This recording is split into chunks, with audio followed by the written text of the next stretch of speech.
Ugh, I've had enough. I was at my wit's end, standing in front of my husband and in-laws. It was a day we were supposed to go on a trip to Hawaii.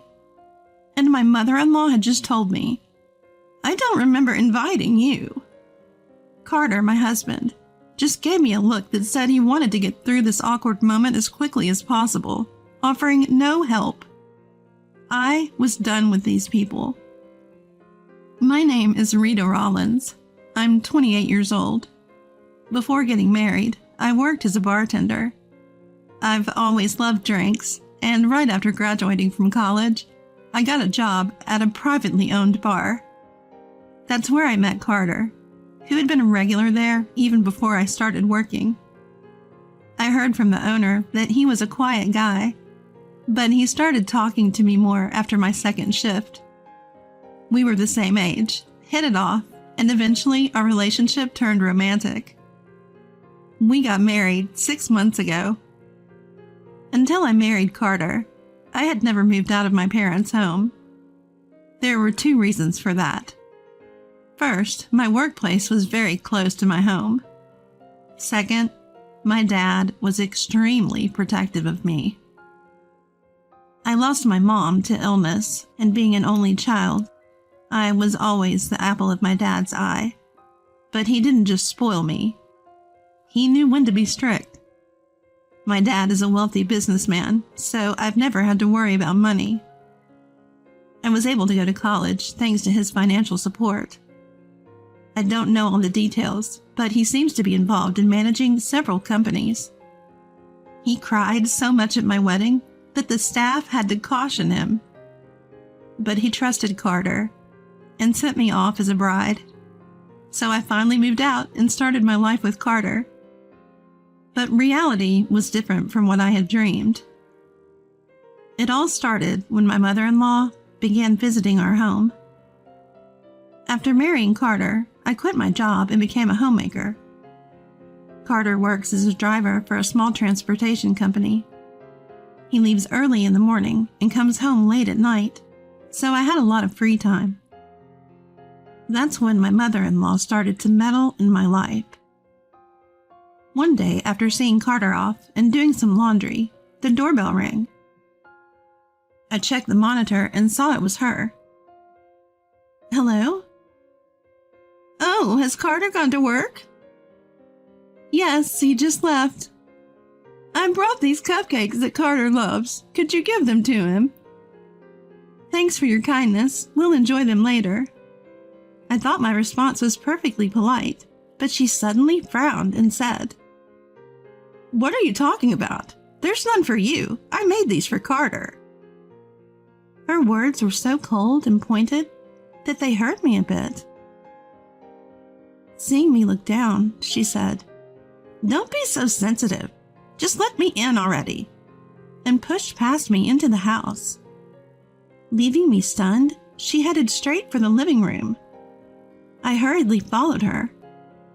"By the way, there's something I want to talk to you about." As soon as she sat on the sofa, she said it. I had no idea what she was talking about, so I just waited for her to continue. "When am I going to see my first grandchild?" "What?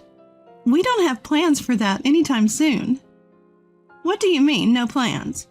You're worthless as a wife then." My mother-in-law's unexpected visit was filled with nothing but derogatory comments towards me. Carter and I had decided to wait until we were 30 to have kids. We're not financially stable yet, and we don't want to bring a child into a world where they'd struggle. But my mother-in-law dismissed our plans, saying I had no value. Isn't that our choice to make? She didn't expect me to talk back. She furrowed her brows and yelled, "How dare you defy me? A wife who can't even give me grandchildren." "I never said I can't have children. I said the timing isn't right." "A woman who can't give birth when I want her to is as worthless as one who can't give birth at all." I felt irritated by her words and fired back, but she didn't stop. "Enough. This is pointless." With that, she left. That night, Carter looked at me apologetically and said, "Hey, Rita, we should have a kid." "Did your mom say something to you?" I immediately suspected that the events of the day had something to do with this impressed Carter. But he remained silent, looking down. "Tell me the truth. Your mom said something, didn't she?" "Well, it's both. Dad yelled at me to get you pregnant already. Probably Mom's idea. Dad has always been under Mom's thumb." I felt my spirits sink. Carter is kind to me, but he lacks assertiveness. I knew he wasn't confrontational, but he never complains even when things are against him. Now I was sure. It's not that he won't say anything. He can't. "I'm going to your parents' house tomorrow. Our home and my in-laws are just a 20-minute drive apart. I could go there any time." "But what if we just have a kid like they want? Wouldn't that calm them down?" I was infuriated by Carter's weak response. "Do you really want to have a child now? Have you forgotten that we agreed to wait until we saved some money?" "Well, can't we just ask your dad for money? He's really wealthy, right?" I sighed deeply and stopped preparing dinner. Then I looked at Carter and said, "Don't you find that embarrassing? If we have a child, we're the parents. How do you plan to raise a child when we can't even manage our own finances?" When I said this assertively, Carter deflated and mumbled, "Sorry," ending the conversation. I've always been strong-willed, even handling customer complaints when I was a bartender. Carter, despite being an athlete, is weak-willed. He may look muscular and strong, but he has a fragile heart, a disappointing balance. The next day, as promised, I visited my in-laws. The person who opened the door was my mother-in-law. "Oh, what brings you here all of a sudden? It's rare for you to visit. Come in." She treated me with unexpected courtesy. Walking into the living room, I saw my father-in-law scrutinizing a pile of brochures on the table. "Mother-in-law, about yesterday. It's about having kids." I'd like to get straight to the point, so I tried to steer the conversation that way. But father-in-law interrupted me. "Rita, if we go on vacation for Christmas, would you prefer Hawaii or Florida?" I was speechless, not understanding the sudden change in topic. Father-in-law's tone hardened. "Can't you even answer a simple question?" "My dear, it's okay. Rita is a worthless person after all." Father-in-law yelled, and mother-in-law made a condescending comment. I felt my anger rising. But I decided to hold back, not wanting to stoop to their level. "I'd choose Hawaii. Crossing the ocean makes it feel more like a vacation." "All right, let's go with Hawaii then." "By the way, why Hawaii?" "We got a bonus, and we want to go to a seaside destination with Carter." I couldn't reconcile this with father-in-law, with the man who had been pressuring me to have children through Carter. I had assumed it would be a trip for just mother-in-law and father-in-law, but apparently I was wrong. But I would realize my mistake much later. Father-in-law seemed in high spirits now that the vacation spot was decided. I lost the urge to bring up yesterday's issues and ruin his mood, so I decided to leave quietly. But mother-in-law stopped me. "What is it?" "I thought you should have this." She handed me a folded letter-sized paper. When I opened it, it was filled with names. Frederick, Dylan, Jerry, Oliver, what is this?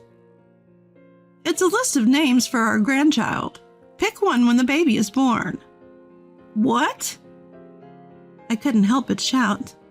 Yesterday, she was berating me for not having kids, And today she's handing me a list of names for a child we haven't even planned yet? And upon closer inspection, there were no names that seemed suitable for a girl. Do you plan to give me a list for girls too? Mother-in-law looked at me as if I was absurd. What are you talking about? We only want a boy. We can't let the Rollins lineage die out. That list is based on the assumption you'll have a boy. I couldn't believe what I was hearing. What could I possibly say to that? Her way of thinking was so outlandish that I started to question my own sanity.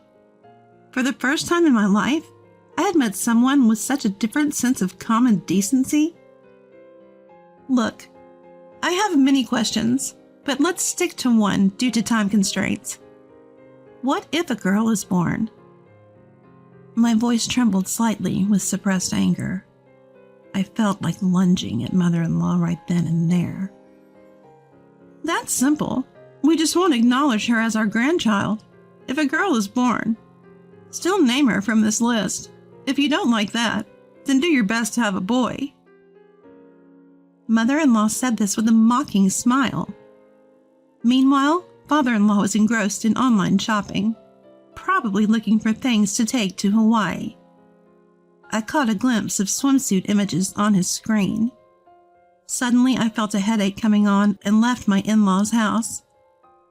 When I got home, I told Carter about today's events. He just hummed. Not offering much in response. Shouldn't we focus on preparing for Hawaii first? When did they say we were going? You know, I started to speak but stopped myself. Arguing now wouldn't solve anything with Carter. It made more sense to prepare for the upcoming trip. We were leaving this weekend. During the Christmas break, and Carter also had time off from work. We don't have time to buy new stuff. Come to think of it, we don't even have a suitcase. My dad has some. I'll borrow them tomorrow. My dad loves to travel and has several suitcases. Borrowing a couple wouldn't be a big deal. I contacted him on my phone and arranged to pick them up the next day. On the day of the trip, having successfully borrowed the suitcases, Carter and I headed to the meeting point mentioned in a message from mother-in-law to Carter. When we arrived, my in-laws were already there. Sorry to keep you waiting. I apologized as soon as we got there. But my in-laws looked at me strangely.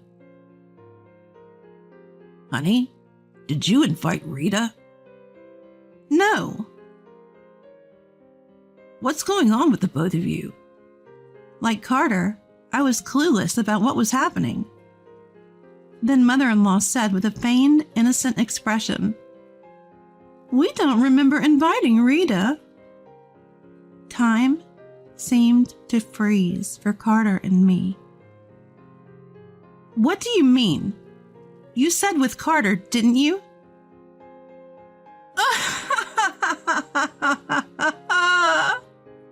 Mother-in-law laughed loudly. That meant with our parents, too. This isn't the only meeting point. You can't be serious. Of course, we wouldn't invite a useless daughter-in-law. Carter, here's your ticket. Mother-in-law handed the plane ticket to Carter right in front of me. I felt a chilling humiliation, as if I'd been deliberately excluded. It was a huge insult. They must have intentionally misled me, as evidenced by their creepy smiles. When I glanced at Carter, he just looked down, avoiding eye contact. So he won't even help me now. At that moment, I lost all interest in dealing with these people, including Carter. Even if I had gone on the trip, it would never have been a meaningful experience. Fine, whatever, I said, dragging my suitcase filled with pointless hopes and excitement away from the scene. I returned home, unpacked the suitcases, and headed straight to my parents' house. I thought I'd tell them what happened today while returning the unused suitcases. When I arrived, my overprotective dad greeted me with a hug. I found his boyfriend-like hugs a bit annoying, but I was also grateful for his affection. Did you enjoy your trip to Hawaii?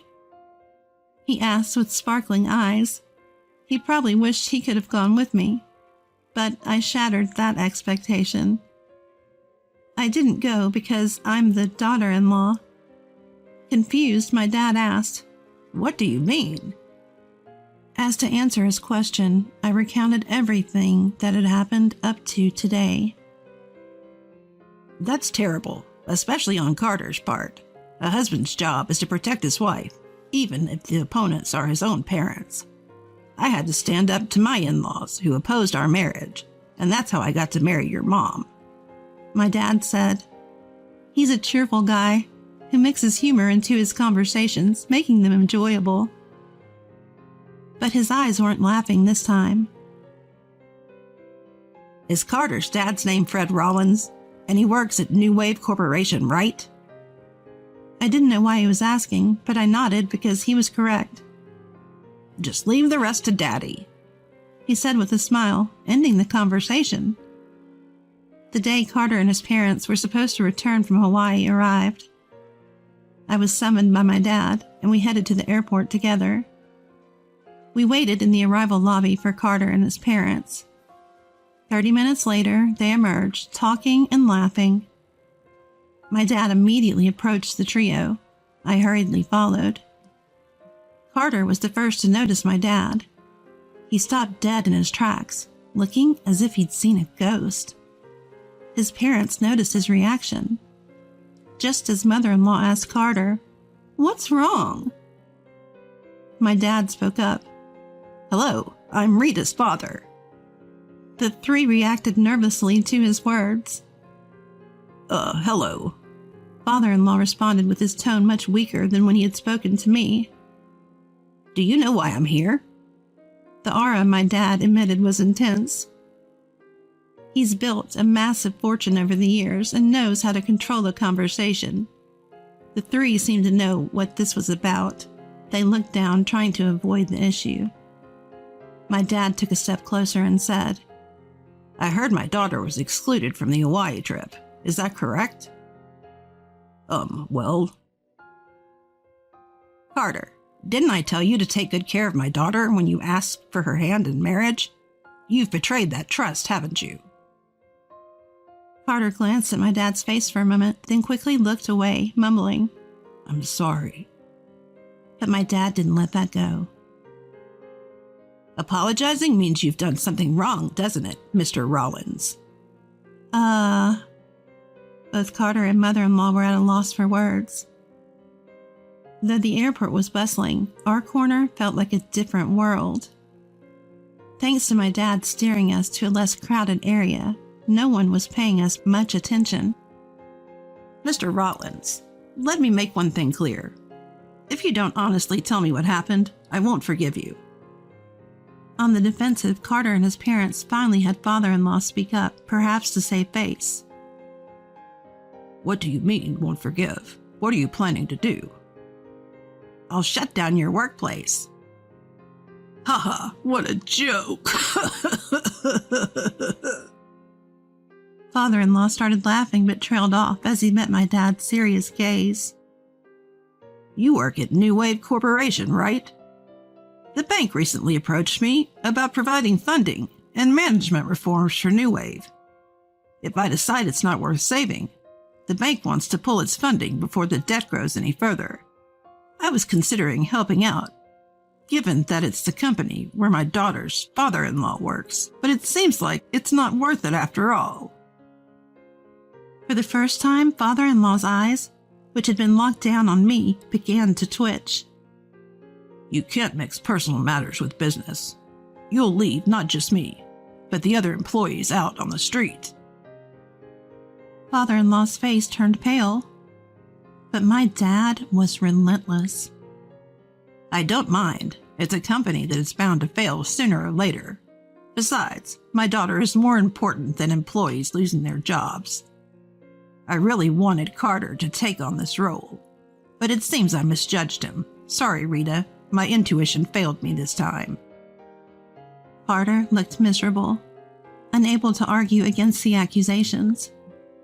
From my perspective, I felt more secure with someone like my dad who truly cared about me. Come on, both of you. Stand up for yourselves. Say something, darlings. You too, Carter.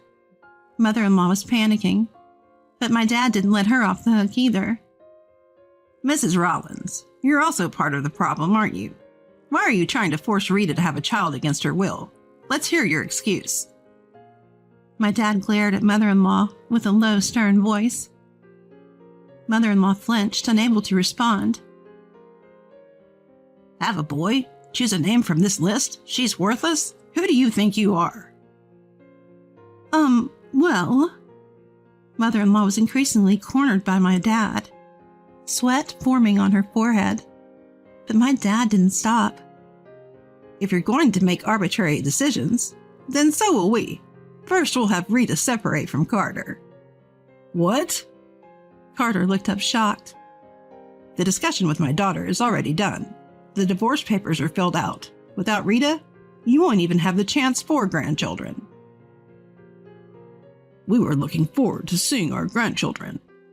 I don't care. I won't sacrifice my daughter for your selfish desires. Even I, as her father, don't interfere in her life. You have no right to. The three of them were flustered, and no one spoke. You'll pay the price for trying to control Rita's life. Please, I love Rita. Forgive us. At the very end, Carter pleaded with my dad, but my dad merely glanced at him. That's not for me to decide. When my dad's gaze turned to me, I clearly said, "Please don't include me in your lives anymore. Goodbye," rejecting Carter's plea. Carter groaned, "Oh!" and mother-in-law started to cry, possibly out of shock. Father-in-law just stood there stunned. A week later, the divorce was finalized through a lawyer. My dad knows a lot of people, many of whom are lawyers or accountants, people who know the law. Thanks to one of my dad's contacts handling the divorce, I was able to receive compensation for the harassment I endured from my in-laws. My dad then told the bank that father-in-law's company wasn't worth saving. Heeding my dad's advice, the bank abandoned New Wave Corporation, which went bankrupt a month later. My dad also took action against Carter. He asked a police officer he knew to investigate my husband's company on some pretext. Turns out, small companies often engage in illegal activities, and the CEO was caught evading taxes. That company also went bankrupt due to the CEO's arrest. Mother-in-law was a homemaker, so my dad didn't do anything to her, but she's probably panicking since her husband and son both lost their jobs. I can picture her frantic state. When I happened to see mother-in-law in town, she looked frail and on the verge of collapsing. This whole experience made me realize the huge gap between the ideal and reality in married life. I was harassed by my in-laws and got no help from the husband who should have been my main support. Yet the reason I'd consider marrying again is to give back to my loving father by letting him see his grandchildren. For now, I'm on my own, but someday I hope to meet someone truly wonderful